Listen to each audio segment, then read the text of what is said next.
What's happening, everybody? Welcome back. It's another episode of Whistlekick Martial Arts Radio. I'm Jeremy Lesniak, joined by my great friend, Andrew Adams. Andrew, how are you today? I'm great. I was enjoying your introduction there. You're like, Martial Arts Radio. Like, it was very radio voice. I was doing all the different voices. Yeah, I dig it. I started to do I was thinking about doing the After Dark, but that one often sounds inappropriate. Oh, So yeah, I yeah, wasn't yeah. going to stay Yeah, there. I do a really good one of those. And then you, surprise. And then you've got like the drive time DJ who's just really excited about everything. Everything's going to be great. Now, in today's episode, you're going to experience. Yeah. You're going to experience Andrew and I talking. And we don't bring you gimmicks. We just bring you good stuff. Today's episode, we're going to talk about the undervalued skills that are related to self-defense. Quite often self-defense is compartmentalized as punching and kicking and grappling and weapons and running away.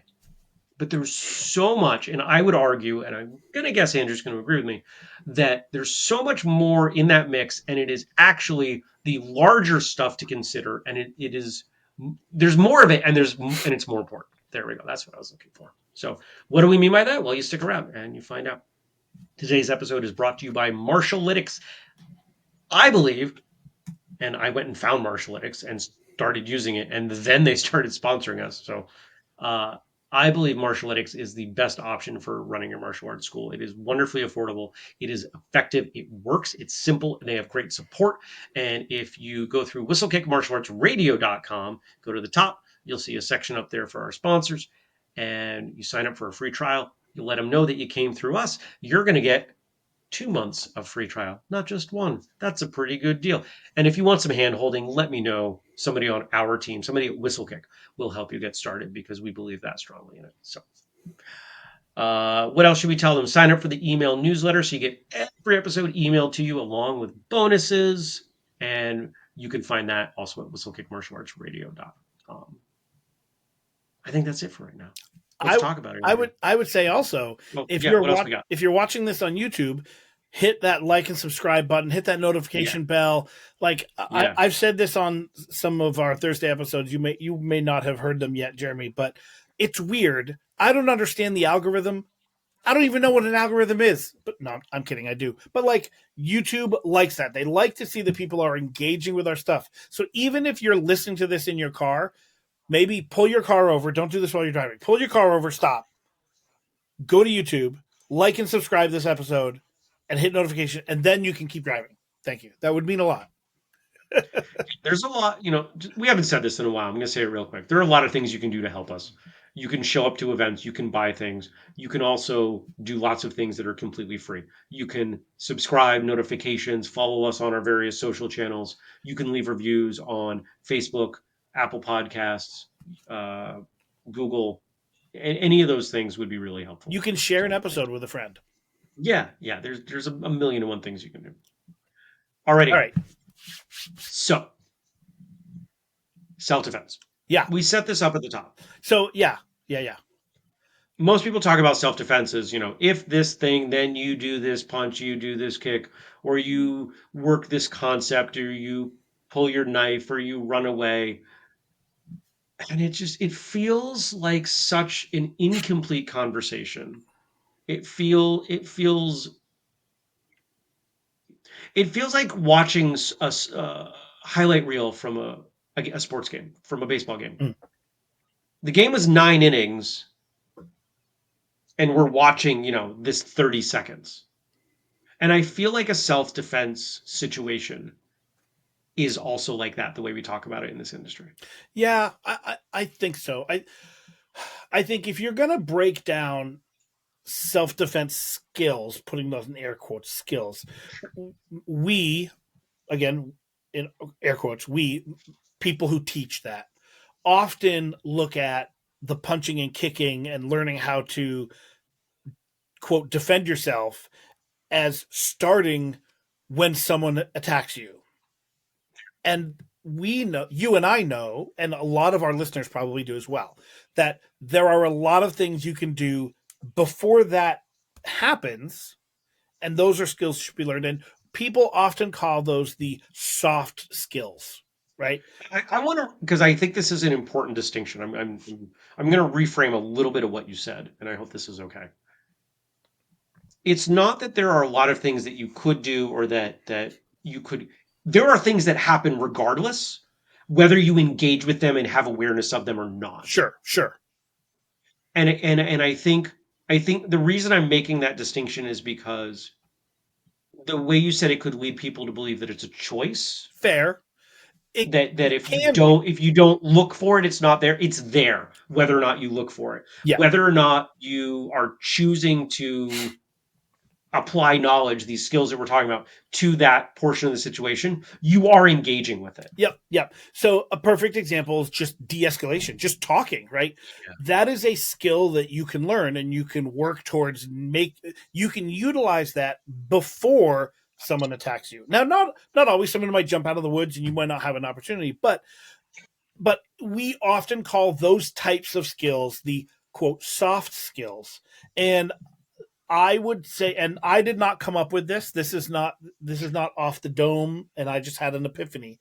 I was listening to the Conversations on Karate podcast, and this was from a number of months ago, and they had on two guests, Richard Dimitri and Pamela Armitage were the two guests, and they were talking about this thing, and what they said was essentially soft skills are the hardest to learn, which makes sense absolutely, but we often, martial arts instructors and self people who teach self-defense, often only focus on essentially the quote easy things, the learning how to punch and kick, which everybody can do, and they all forget about running scenarios on how to talk your way out of situations or other ways of extricating yourself from a situation. Those soft skills are really valuable. Yeah, you're mentioning another podcast that we both think very well of, and for those of you out there, if you really enjoy martial arts content, make sure you're checking out their show. They do a great show. There are two problems with de-escalation. One, it it's less sexy than how to punch, kick, grapple. Absolutely. So if you have a choice of teaching these things, okay, we're going to spend an hour going over de-escalation. I'll see you later, right? Like it's not something that most people want to spend the time on, which is ironic. Yeah. And I think part of what makes it ironic is because for so many of us, self-defense is not the primary reason we're training. For a lot of us, we enjoy the physical side of things. We need more physical things in our life. So we appreciate the physical aspects of self-defense. And I think the second reason is that to properly de-escalate requires a suspension of ego. It requires a huge amount of humility. And unfortunately, we go back in time and we can see, even from the early days of traditional martial arts training in the West, there has always been a strong component of, well, how do I know if this stuff works? And so you would have people, unfortunately, we've heard some of this on this show. I don't condone this, but people going out to, let's say, a bar, it's always the quintessential environment, and not de-escalating. So I have an opportunity to try out my physical skills. People ask me, people who don't train ask me, have you ever been in a fight? Does this work in a fight? How would you be, if that person? And I tell people point blank, if you're looking for someone to teach you how to win a fight, I am not your best choice, Mm-hmm. because I've managed to de-escalate every fight I've ever been in since fourth grade. I had one in fourth grade. I did win, but it was fourth grade. So does that even really matter? But if you want to learn how to avoid the fight, if you want to learn to de-escalate the fight, I'm a fantastic choice on how to teach that. And every single time a situation presents, because it's not like they don't present. I've had plenty of opportunities. I'm using air quotes. I'm borrowing your device, Andrew. I'm using air quotes. Lots of opportunities to get into fights over the years, from high school on up. And every single time the adrenaline comes up and I have to put it aside. I have to fight that primal part of myself that says, all right, let's go, especially because I have confidence in my physical skills. Because de escalation isn't always, hey, let's not fight. Fighting's bad. No one wins. Mm. I've done an entire episode on the progression that I use in de-escalation, and they all require compromising your ego. Everything from pretending you're insane to suggesting that that person attacking you, and this works better for me as a smaller man. What does it really get you to beat up a guy who's 5'7"? Mm. Right? It's all ego suspension, and in order to suspend your ego, you have to be confident in who you are. And so this to me comes full circle as until you're able to fully embrace de-escalation, you have not gained the most important lessons that martial arts can bring you. Mm. Yeah, that's a really good point.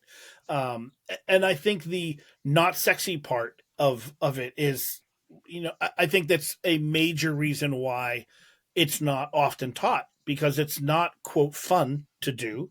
But I think if you are a school that, and this is my opinion, and I'm not going to go so far as to say this is your opinion, Jeremy. I'm not going to go so far as to say this is Whistlekick's opinion. This is Andrew Adams' opinion. But if you are a school that says you teach self defense, if you use that in your marketing and in your advertising, you really need to be focusing on these types of skills. What does that mean? I agree. Maybe run some scenarios where in class you are talking and you having someone pretend to be a drunk person that is upset at you because you are looking at the door when their girlfriend is just happens to be in the way, and it looks like you're looking at his girl or whoever. Like those types of scenarios need to be taught. Now, if your martial arts school doesn't say we're teaching self-defense, like, okay, whatever. But I really strongly feel if you are saying to the public, we're going to teach you how to defend yourself if you get into a fight, you need to start that before you actually get into a fight. That's my opinion. I will go so far. I do agree with you, Andrew. I think it is absolutely critical. And I will go almost a step farther to say every single time I have taught this sort of material, because there's a seminar that I run on self defense, and it is very different from what most people do. And this is three-quarters of it. There are always people in the seminar that will tell me, this is not what I expected. I am so thankful you did it in this way. Mm. The number of people that you have that come to you, if you're a school, we assume you're all martial artists. We don't assume you're all martial arts school owners or instructors. The number of people that come into a school that want some aspect of self-defense in there, it's pretty high, right? Otherwise, there are plenty of other physical movement things they're going to go to. The thing you can teach them the soonest that dramatically changes their safety is de-escalation.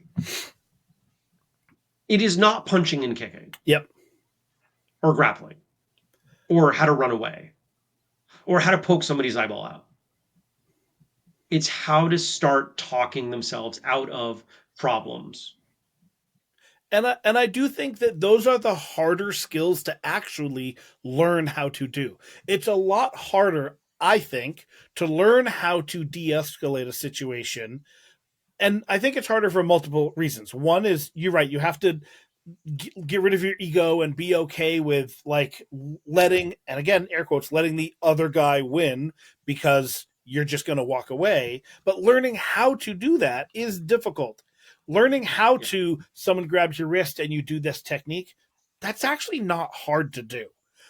Anybody can learn how to do that. Learning how to de-escalate is, I think, much harder. absolutely.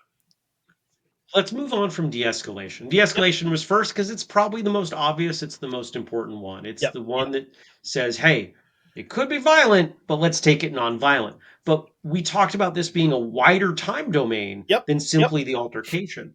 So when I move earlier on, the thing that I'm thinking about is awareness. That's where I was going to go next as well. When you see the problem coming, whether that's the situation or the person or your actions and how they're contributing to the potential altercation, it gives you options. Now, they're not always great options. They might not change the time that you have much, but the better you get at it, the more likely it does.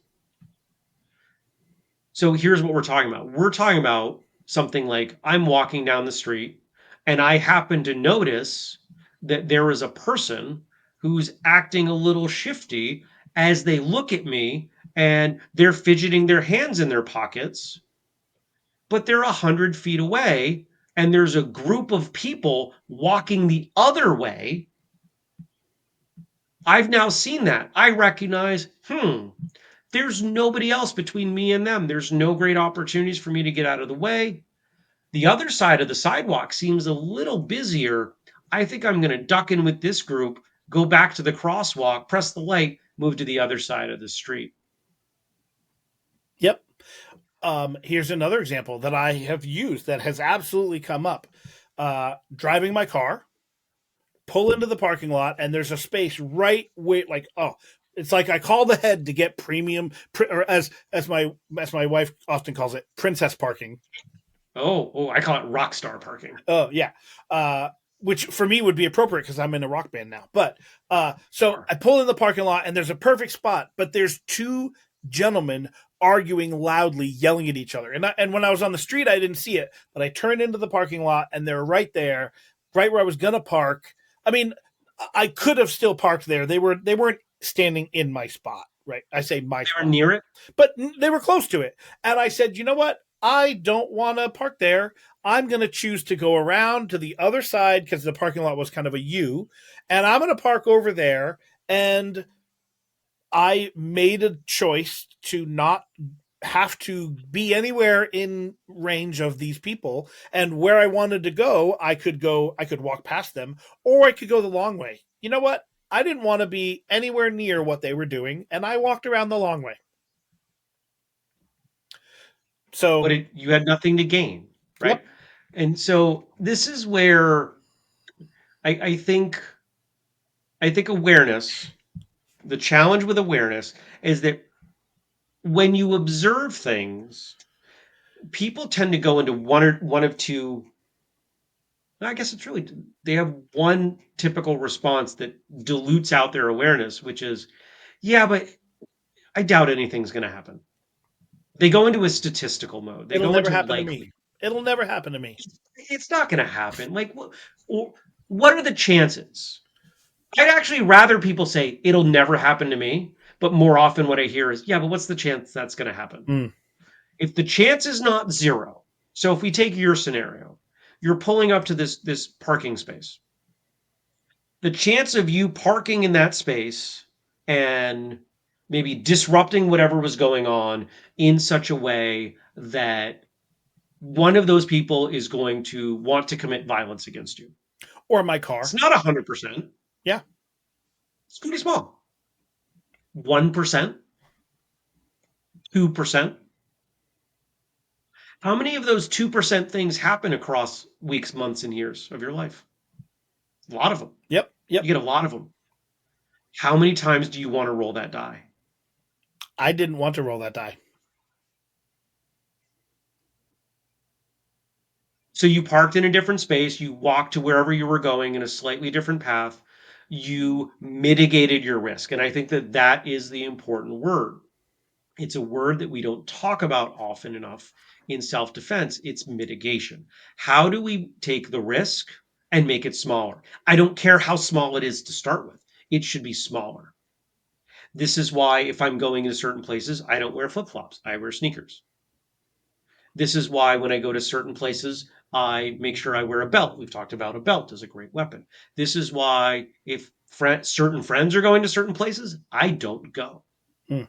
because they're likely to stir up trouble. Oh, it's this environment on this day with this person, alcohol's involved. I didn't sleep well last night. Nope, I'm out. Yep. I don't I don't need to tell my friends why I'm doing that.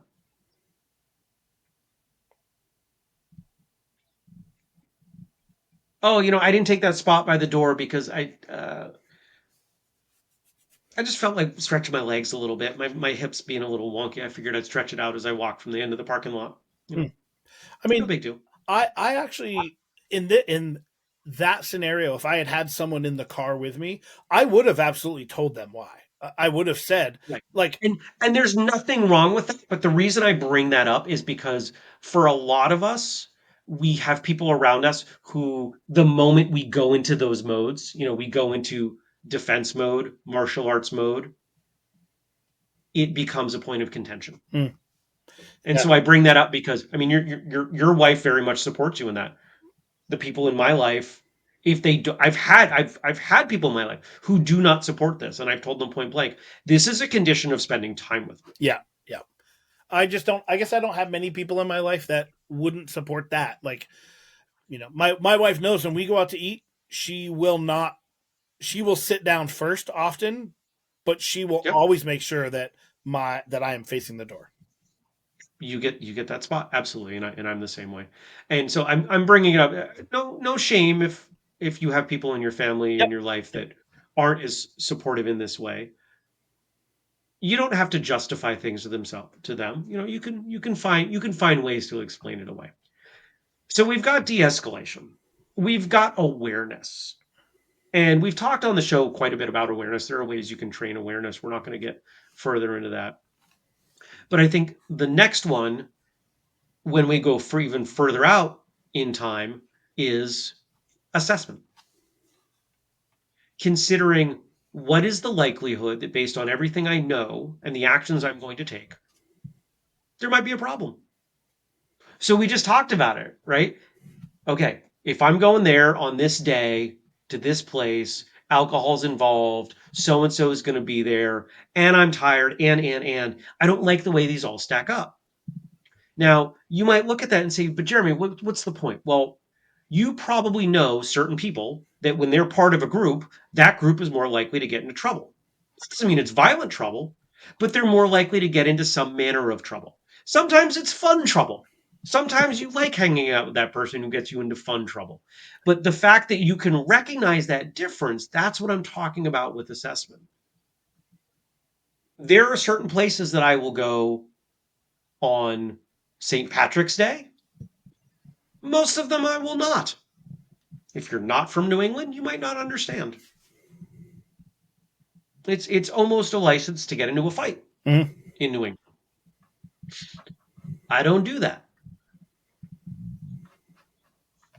I grew up, well, longer story, but there are certain sports teams hats that I will not wear in certain areas. Yep.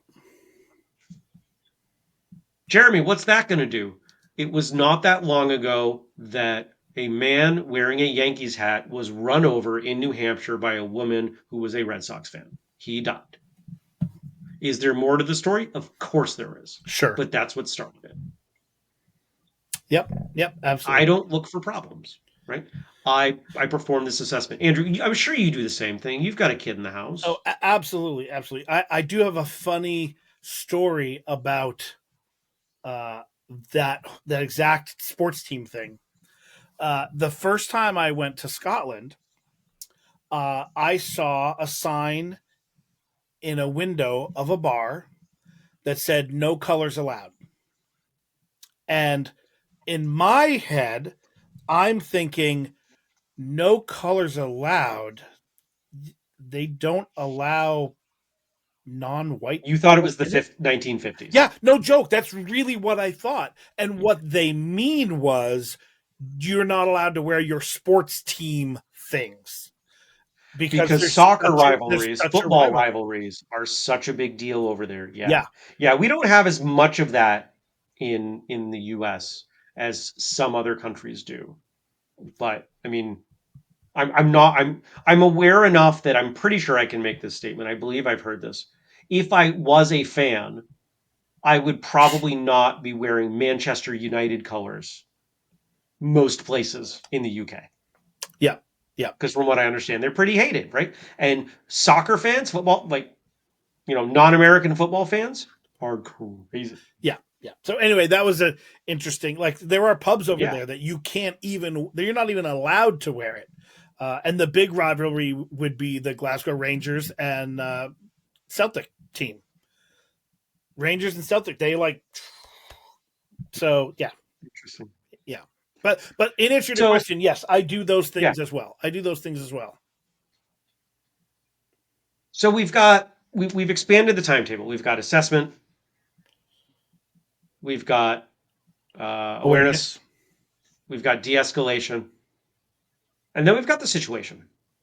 What's on the other side of the situation?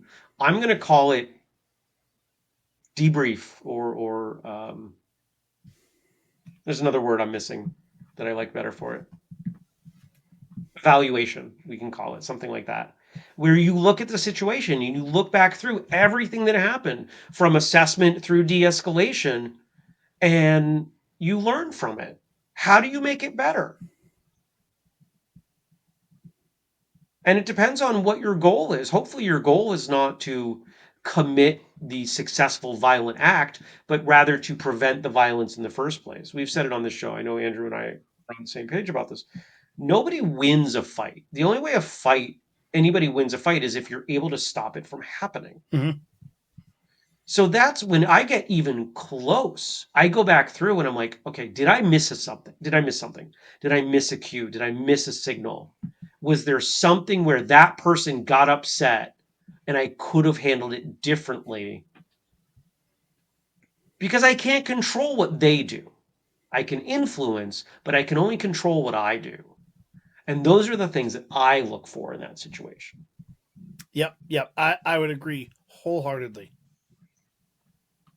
I don't. You're probably not like me on this. You tend to let things go better than I do. I'll sit and I will reevaluate for weeks. Mm. I become, and it's not always healthy, and I'm the first one to admit I become slightly obsessive over this, um, which I think has benefits as it relates to the skills themselves. But when it comes to my own mental and emotional health, no, it's not a healthy thing. Mm-hmm. Yeah. Yeah, you are correct. I do tend to be able to just let things go and be over it. So yeah, I get it. Everyone is different in that regard. Are there any that we're missing here? No, those are the big things that I wanted to bring up. I mean, the biggest for me is that these skills are the hardest to teach. And I think they are the ones that are the least taught. Period. And that I think if not everyone listening will be someone that runs their school, but you all train. So think about these things. And if you are a school owner and you do some teaching, think about teaching these skills. If you aren't a school owner, don't be afraid to ask your instructor and say, hey, I was thinking about this, and you give us these tools. What about beforehand? What about after? I think there are plenty of things that come to play around legal issues that we've talked about on this show, medical issues that we've talked about on this show, and I'm going to call both of those, in at least in this context, those are at least firmer skills. These aren't quite the sort of skills that we wanted to talk about today. But remember, you're the one that guides your training. Yeah, you show up to class, but you choose to show up to class. You choose what you practice at home. Mm-hmm. You choose to listen to or watch this show. You choose what books you read. You have a lot more say in the information you're taking in and how it becomes part of your martial arts than you may realize. And if this seems important to you, then the first thing that I would recommend you do is go back and listen to or watch this episode a second time, Mm, see what other information to pull out from it. And then second, we've got other episodes on self-defense. Check them out. I agree. All right. Thank you all for spending some time with us. We appreciate you. If you're If you want to make sure you get every single episode, sign up for the newsletter. Go to whistlekickmartialartsradio.com, hit that link up at the top, subscribe to the newsletter. We're going to shoot you every single one right in your inbox. We're available on Spotify and YouTube and in every podcast player you could imagine. We're all over the map. And if you want to join us as we travel around the map, or maybe you want to bring us out for a teacher training or any number of things, go to whistlekick.com. See all the stuff that we do. We'd love to bring some of that to your area. Don't be afraid to contact us. Jeremy at whistlekick.com and Andrew at whistlekick.com. Andrew at whistlekick.com. Until next time, take it, Andrew. Train hard Smile and have and a great have a day. great day.